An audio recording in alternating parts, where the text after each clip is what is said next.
Hey everyone, I'm Max, And I'm Luke.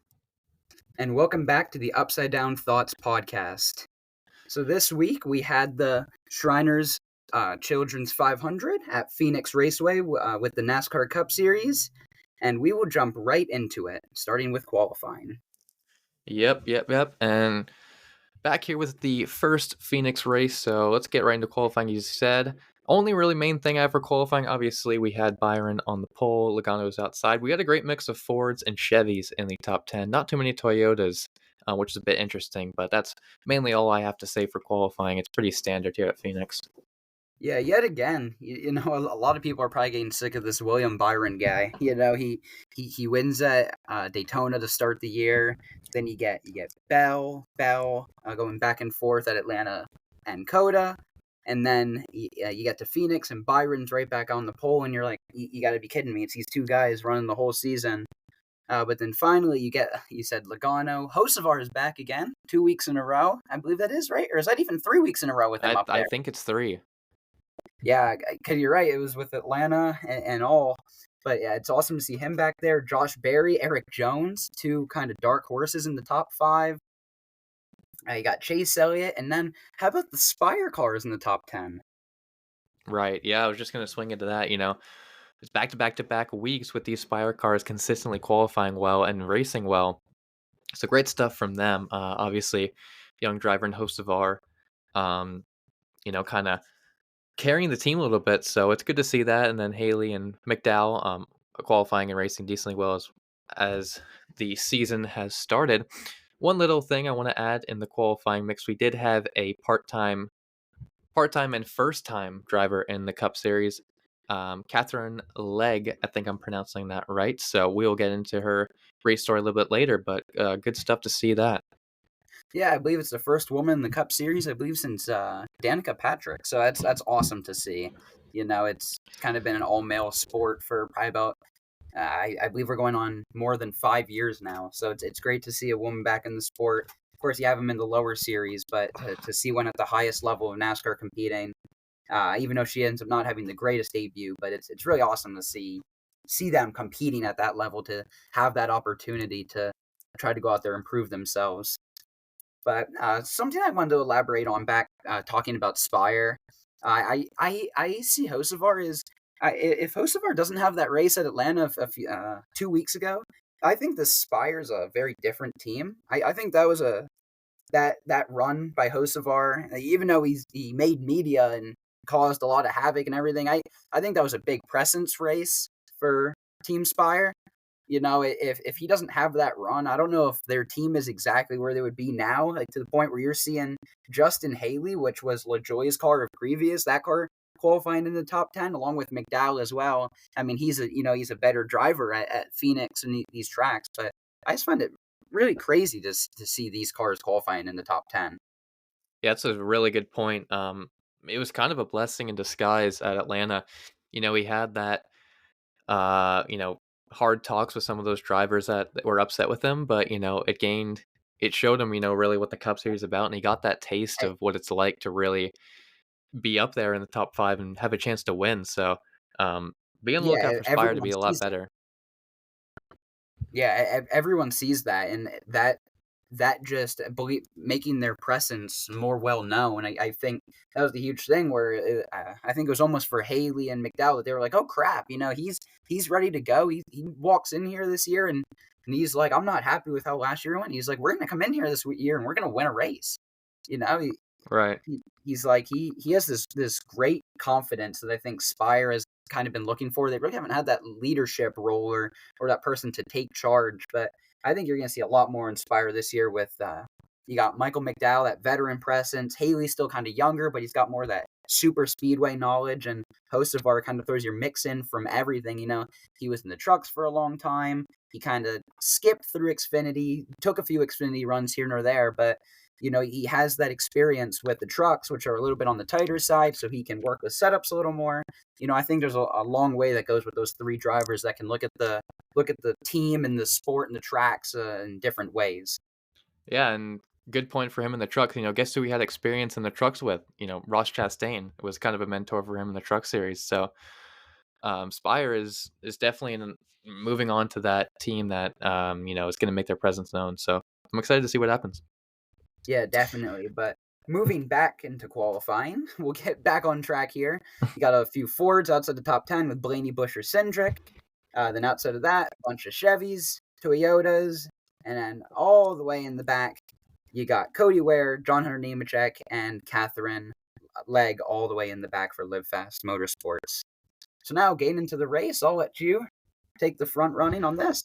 All right, yeah. Speaking of Catherine Legg, on lap 5, she's experiencing some tightness in the car. Obviously, first time in a Cup car racing. She had some practice in qualifying. A little bit there, but she spins out of turn 2, just super tight, no contact, so just kind of a single spin caution, but not much to say there. Just it's just a beginner's mistake a little bit, and keep fighting the car. Yeah, I have a little more to say on that note. A little bit. I guess I'm very passionate when it comes to this, but I don't exactly think. I mean, not that it's her fault, but I don't know if Catherine Legg should have been in this race exactly. Phoenix, a very difficult racetrack in the first place. And, she has no NASCAR experience at all. She's never driven a truck. She's never driven an Xfinity car. And you're throwing her right into a Cup car at one of the hardest tracks on schedule outside of the road courses. And, and then you're throwing her in a car that isn't exactly the best equipment either. So getting in a car that's super tight, according to her, and, you give her 5 laps and she's already spinning, and on her own too in the back. So I don't know that.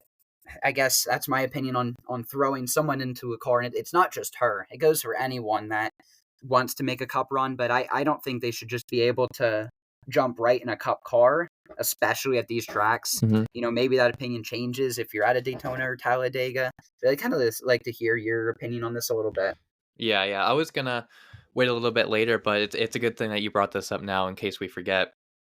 And here's what I'll say. I understand it's really good for the sport to get this kind of attention, and it's, you said earlier, it's kind of a male dominated sport, so it's good to get these women making a strong stance in here. But I agree that she should not have been in the car, and it's not her fault. She's mainly a road course racer. No Xfinity, no ARCA, no trucks experience, and you throw her into one of the hardest tracks, in my opinion, to master in the Cup Series schedule at Phoenix, and you expect her to run consistent laps and finish the race and not expect her to wreck. It's silly. It's silly. That's all I'll say. And it's not her fault. Yeah, you have some Cup drivers that you have wrecking on their own, and these are guys that have been in the sport for years. You have I'm not going to throw out names, but you have guys that make it 75, 80 laps or whatever before they have their first spin on their own, because even with all the experience, it's not easy. And I mentioned experience. Well, there's only 2 practice sessions. Mm-hmm. So she gets a 20-minute and a 40-minute practice session, which, in my opinion, is just not enough. Yeah. It shouldn't even be coming to the point where that they're like, oh, you get this practice, you'll be perfectly good for the race. No, it's not how that works. You need to start in the lower series and work your way up. That's my opinion on it. Yeah, and I almost laughed as you said that, but it's true. I mean, you get 2 practice in the qualifying session, then you're thrown into the greatest stock car drivers in the world racing around one of the hardest tracks, and it's just silly. It's just silly. Yeah, you see drivers around you going 7 wide to turn 1. You're just like, yeah, come on, man. It's like, what are we doing? What am I supposed to do? Exactly. I 100% agree. Well, but moving on. I'll let you go ahead. Oh, you're good. I'll let you start the next point. All right. Well, off the topic of poor Catherine Legg, only about 5 laps later, off the leg spinning restart, we have William Byron on the inside, Logano on the outside, so nothing changing up front. And right into turn 1, a few cars get together, sending Stenhouse around, and then he tags Custer, and we had a few cars spinning around on the back straightaway. So this would be your quote-unquote big one, well, for now, at Phoenix. You don't honestly see these crashes at Phoenix. You typically see brake rotors go, you see tires blow, single car spins. whatever, So it's kind of interesting to see something like this. It's a little different than what we've previously seen at Phoenix in years. It's a little bit better action. Right, and kind of bringing in this point, and everyone started on this primary tire, but we also had a option tire introduced, which was a red Goodyear tire. If you guys saw that, so we'll get into that a little bit later. But just wanted to make that point in case Yeah, anyone was that's a wondering. really good point. But this wreck was kind of like a chain reaction. It looked like to me. I'm not sure if you saw the same thing, but very different, like you said, from the normal, Phoenix wrecks. But Yeah, just interesting. yeah, definitely a little different. I'm really glad you mentioned the option tires there because, yes, you're probably thinking NASCAR. What do you mean option tires? Like that's an F1 thing. No, it's Hmm. a NASCAR thing now too. So, yeah, believe it or not, they have a red option tire, which is a tire that it's likely to blow a lot faster, but it's much much faster. It's like Yep. an easy way to say this or to put this. As a lot of social media was putting it, it's video game fast. Yeah. That's a great way to put it. Compared to your yellow primaries, which is your normal slick tire that your drivers are on week in and week out. So I'm really glad you made that point. We'll probably Mhm. elaborate on that further once we get into deeper Yeah. pit stops during the race, but I'm glad you brought that up now. Yeah, think of it, if you're a little bit confused, think of it as the option tire like the soft tire in F1 and the primary tire like the hard tire in F1. So if you watch F1, you'll know what I'm talking about. But right as we get into this pit stop strategy off the caution, multiple drivers were thinking about switching it, but none did off this first pit stop. Um, so everyone's a little bit tense, I guess is the right word to use, with this option tire. So no one has changed to it yet, but I'm sure we'll see it very soon. Yeah, it almost seemed that they were a little nervous. They were like, how good is this thing really going to be? Is it really going to be the trade off we're looking for a tire that's going to make us have to pit faster? They're like, Hmm. it's a short run tire. And I believe there was one exception to what you said there at that pit stop. There was Ryan Preece in the Oh 60. yeah, how could I forget? Yeah, and he is restarting all the way in, we'll say all the way in the back in row 10, the outside of row 10, which is completely pinned up on the outside at Phoenix, which is a very difficult place to typically make passes. Well, let's just let it be known as the rest of the stage would go green, and he would end up finishing third in stage one. So that kind of just shows you the power of those option tires. That yeah, you can get 17 spots in about 35 laps. Yeah, and if you guys ever have a chance to look up this video of his onboard camera, please do. That's why I'm laughing. It looks fake. I mean, he's flying through these cars. It was so funny. Yeah, and the funny thing to me is that most of the passes are on the outside. Yeah. You might think you're like, oh, he's using guys up the inside, he's moving guys out of the way to pass them, and no, this is Ryan Preece, and not a phenomenal race car. This is either a 3 or a 4-star engine at RFK. So just to see him just dashing these Penske Hendrick cars, Joe Gibbs cars on the outside with just the difference of tires is just crazy and kind of funny. Yeah, right. And as you mentioned, the conclusion of stage one, we had Byron win the stage, and here's a stat that I want everyone to open their ears. Byron has scored stage points in 18 consecutive stages at Phoenix. Just an unbelievable stat for him. Yeah, you ought to think everyone's getting sick of this guy by this point. It's gonna be a long season for Byron haters. Yeah. But that's pretty much it for stage one. We had that kind of chain reaction wreck, which was the biggest talking point. But moving on into stage two, here is where we had a lot of drivers switch to that option tire after we saw Priest have his little, you know, Dash to the front. yeah, that dash to the front is a good way to put it. So Byron and Reddick will take the race restart, and Austin Cindric starts making his presence known. So Cindric having a just incredible season start so far. He's been in contention at Atlanta, which was his main big moving race. But I think he's taken a big step this year in terms of that third Penske car. He's kind of been overshadowed by Blaney and Logano, but look for him to maybe even win a race this season and make the playoffs like he did last year. I think he is going to have a strong season. Yeah, I absolutely agree with you there. You made a great point about him being kind of living in the shadow of his two other Penske giants. Hmm. And it's really good for him to kind of break out of his shell and say, "Hey, Penske's not a two-car team," So Right. it's awesome for him to finally kind of break out. You're really starting to see him at the super speedways, and you say, "Oh, he's this super speedway demon," so to say. But now he is at showing up at tracks that aren't super speedways, and you're like, "Wait, maybe this guy's the real deal," So it's really awesome to see him starting to run up front, kind of with his buddies up there in Logano and Blaney. Right. Good points. And remember how you were talking about Haley and McDowell? Well, they took the option tire the stage end and they gained 10 spots in a little under 10 laps. So it just goes to show you the power of the option tire. Um, Yet so again, after Ryan yeah, Parise. exactly.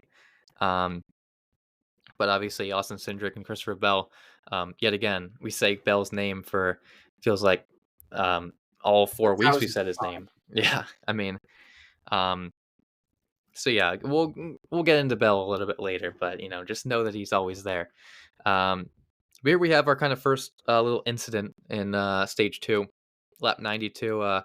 Michael McDowell kind of locks up at the end of the backstretch a little bit, is a good way to put it, and kind of slides up, barely touches the wall. Just kind of a single car accident for him. But I'm interested to get your point on what you thought the wreck what the wreck was.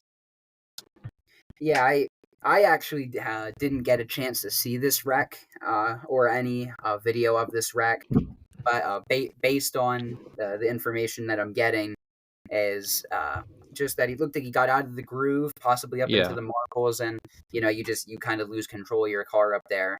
There's a bunch of guys that have complained in previous years, and it's not only there. I'm gonna take another great track for example in New Hampshire. You get up out of the groove and you say, oh well, all the speed's up top. You might get to the launch off exit, whatever. But no, it's also outside of that resin, that racing line, and it's actually slower. You lose more control of your car, which I assume is what happened to Yep. McDowell in the 77 here. But I haven't got a whole lot on that. But what it does do is it brings out the caution, which allows them to be re-racked and fires them off into turn one yet again, about halfway through stage two at this point, and leading to something a little dramatic for Phoenix. Right. That's a good segue. Um, Here's where we have the big one, I guess you can call it, at Phoenix, if there even is a such thing. Um, right off that restart, we had a multi-car kind of accident, or yes, definitely a multi-car accident with Haley, Briscoe, Hocevar, Gregson, Kozlowski, Gilliland, Herbst, Custer, Bowman. The list goes on. Just a huge wreck in terms of Phoenix. It was insane watching this live. I was like, am I watching a video game or is this actually real life? Yeah, really. I believe was it Briscoe in the 19 that actually got a little bit of airtime It in the was. middle It of that was. wreck, Yeah. and I was listening to NASCAR's Radioactive that they released earlier today, I believe it was, and Kyle Busch says he goes, so now we're losing windows at mile tracks. Which is something that you don't typically see if you're not the most avid NASCAR watcher. It's more of a super speedway or higher speed thing. Well, here we are off of a restart. It's Phoenix. You're only doing about 150 down or exiting turn two there. And to see a side window, a right side window, get knocked out of a car is a little crazy because that means that there had to have been a pretty good hit, which there was for Hocevar, and Hocevar also came over the radio and said that he had the wind knocked out of him, and I believe quoted that their car was absolutely killed at Phoenix. So Yeah. it's a little unique to hear that, as we don't hear those very often. Yeah, and good points. And kind of what I want to touch on is kind of Keselowski and Riley Herbst. Keselowski, I mean, their luck is just atrocious this season. Herbst, obviously a rookie, but Keselowski, I mean, Atlanta had a massive hit. Now here, Coda didn't have the best day. 500 didn't have that best day either in terms of his super speedway strengths. So hopefully we can get this season turned around, but that's all I have left to say on that lap 99 incident.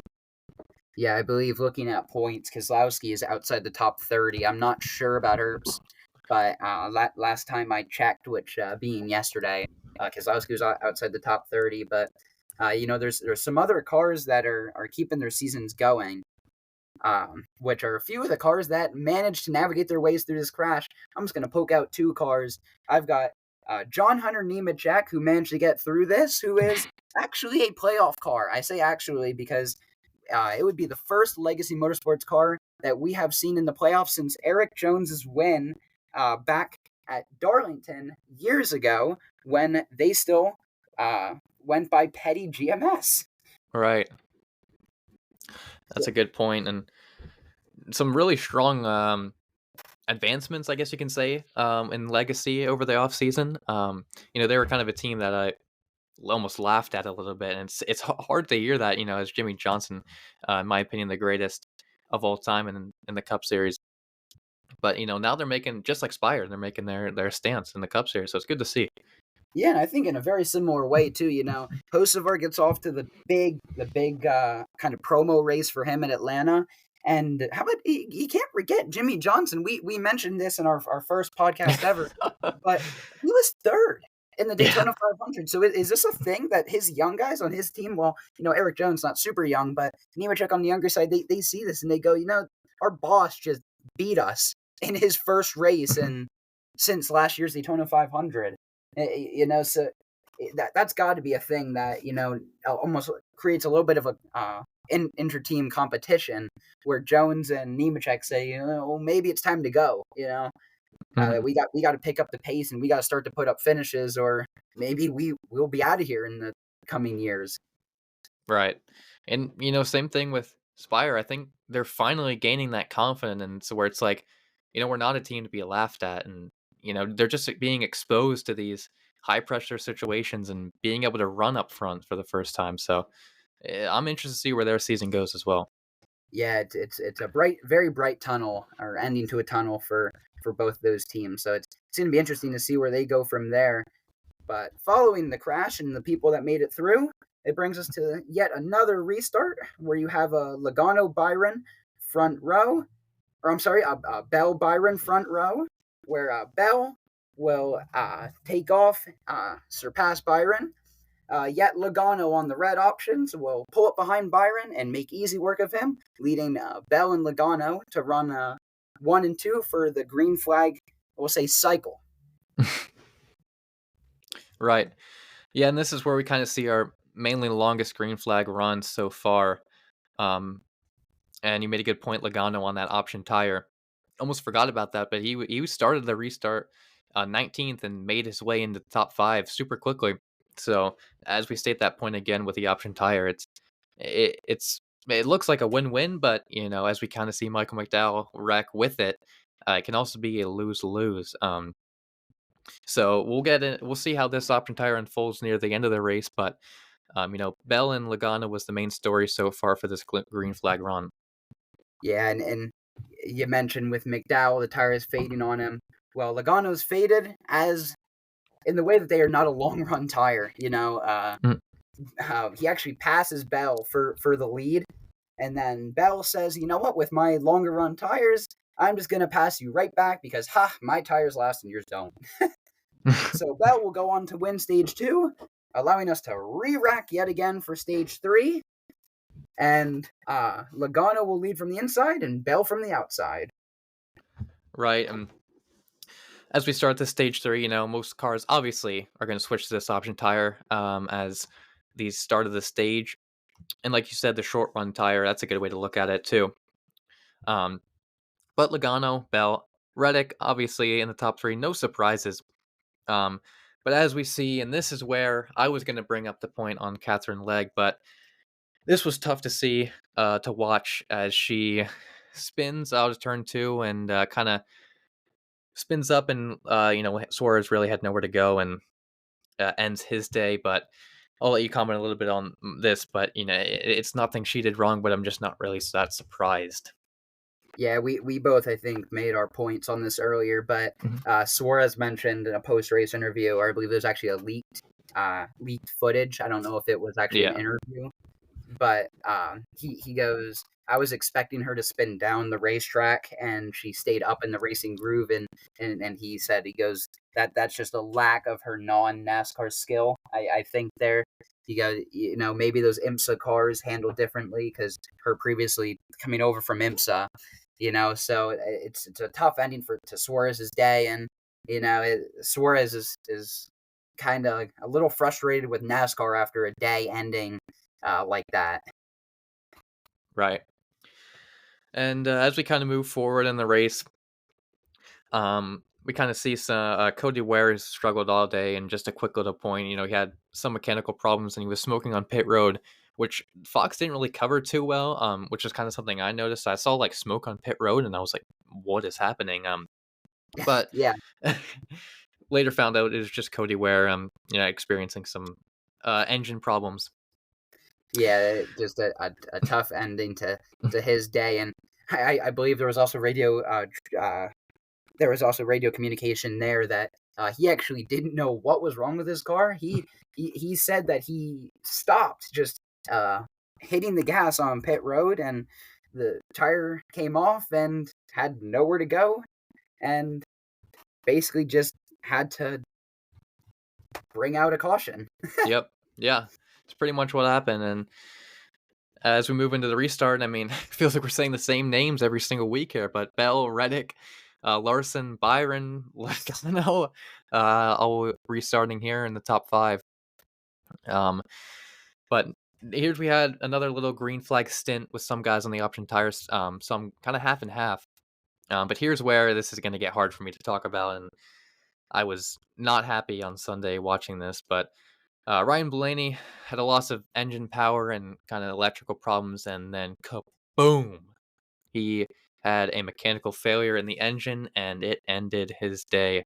Um, just, I mean, I don't want to say unlucky, but man, it's had that Atlanta where I think he would have won if he didn't get spun out, and then here it's just, it sucks. Yeah, it seems to be one of those Penske problems. From the races I have watched, I don't know if it's the same from your perspective, but I feel like these Penske cars typically seem to be the ones, or not even the Penske cars, I guess it's just the Fords more general, the Ford manufacturer that you see blow up, or quote unquote blow up more often than many of the other cars. I'd kind of like to know more of the reasoning behind that. I don't know if the grills are more susceptible to getting debris stuck to them, or if the air tank can get damaged more easily. I don't know enough on the make of the car there, but I would kind of like to know a little more about Right. that from the Ford perspective of why I feel like those Fords have been seeing a lot of problems with overheating and eventually getting to the point where their engines are just blowing up. Yep. Um, and just a little another point from that, if you saw Reddick kind of drop out of that third place position, he had expressing some power steering issues over the radio, so it kind of held him back from having a strong day. But remember Ryan Preece? Well, here he is again, leading the Back on field. the options. Yeah, back on the option tires again, and he was flying again. He had a 2.7 second lead over Bell in this green flag little stint here. But here's where we kind of see some drivers come in, and that would not be a good decision because Bubba Wallace at a turn 1 blows a tire and smacks the wall. So not Yeah, good. there was the original questioning that Bubba actually blew a brake rotor, but once bringing it back to pit road, they noticed that it was just a flat tire. So it's hard damage for him there, and unfortunately, day ending. So you hate Yeah, to see that for the 23 team, and especially for 2311 in all, as Tyler Reddick, you said earlier, having the power steering issues. So just a tough day for that team in general. right. And here's where a little point that I wanted to make. So Ross Chastain, Cindric, Logano, Jones, Reddick, Preece are the only cars running on the primary tire here on lap 275. Everyone else has switched over the option tire and are hoping for a full green flag run to finish out this race. So obviously Christopher Bell and Hamlin. Here's where we get Hamlin. I was waiting to see where he was going to show his face, but they will take the race restart. Yeah, and from there, you have Chastain brush the wall as he gets caught on contact there on the outside. Even on the options, he's not one of those ones that you mentioned on the primaries, but he's still getting blown right by, and it's kind of weird to see that. As this is even one of his better tracks. He's won a race here. He spoiled a championship here. He has his own story here, basically. Hmm. And following that, you have more cars pit as Chastain and Eric Jones will switch to the Scuffs to bring it kind of on the home end of this race, surpassing about lap 290. And Bell will become your new leader over Hamlin. Yep. And as we kind of, you said, those kind of drivers were pitting. Um, Bell and Hamlin were battling it out. And even Josh Berry was showing his face a little bit in this final green flag run. But Ty Gibbs, his luck just cannot get any worse. As out of 3 and 4, he had a possible brake rotor issue, so he would have to come into pit road, and the caution would fly. Yeah, this one So was proven to be a brake rotor, I believe, yeah, too, where Bubba Wallace's was just a blown tire. That's almost that worldwide technology, St. Louis, that you see with a lot of the brake rotors blowing. The brakes just get too hot, and unfortunately, the rotor that runs on the inside of the axle, which allows the tire to slow down, just got a little too hot, overheated, and went kaboom. yeah, it was kind of similar to in 2023 Phoenix race, the Championship 4, where we saw Bell blow that brake rotor from over braking. Yes, very And similar. I totally forgot about that, honestly. yeah, it kind of just blows up into even at a gateway. I think it was Gragson where blew up into like 40 pieces just from over braking. That's why I say it's a hard track to master. You gotta balance everything. Yeah, you definitely do. But after Ty Gibbs bringing out yet another Phoenix caution, we will go into overtime, where Bell will be on your inside, Hamlin on the outside, Hamlin on slightly fresher tires, and also in the equation, you've got Kyle Larson right behind them in row 2 on the inside. Yep, Uh, and overtime for yet another week. And here's where Bell and Hamlin will be battling for the next 2 laps. yeah, Bell will break ahead of Hamlin, I believe it was, but Yep. Hamlin was just able to get side by side with him again in 3 and 4, coming onto the white flag because next flag will now end the race because they had completed their first lap of overtime. And Hamlin was still side by side with Bell going into turn 1 as Bell dove all the way to the bottom of the dogleg, but Hamlin was yet again able to gas it up going down the back straightaway. Yep. And as we kind of get onto the white flag, Hamlin was kind of controlling um, that line that he was running in that groove, and he looked like he was going to kind of come out on top. But as they got into that off the back stretch in 3 and 4, Bell kind of washed up a little bit and made Hamlin get out of his groove and lift, and then Bell took that opportunity to gas it right through and take the win by um, 0.049 seconds, and Larson was just right there behind him. So the closest finish in Phoenix Cup Series history. Yeah, how about that? And you can't forget to say Larson giving Bell the little bit of help there out of 4. Right. Comes up on the bottom. Kind of might have been part of the reason for the contact. Well, the second contact between Bell and Hamlin forcing Bell to put Hamlin up into the wall. And Hamlin had come over his radio, and so he just got up out of his groove and wasn't able to gas it up out of 4.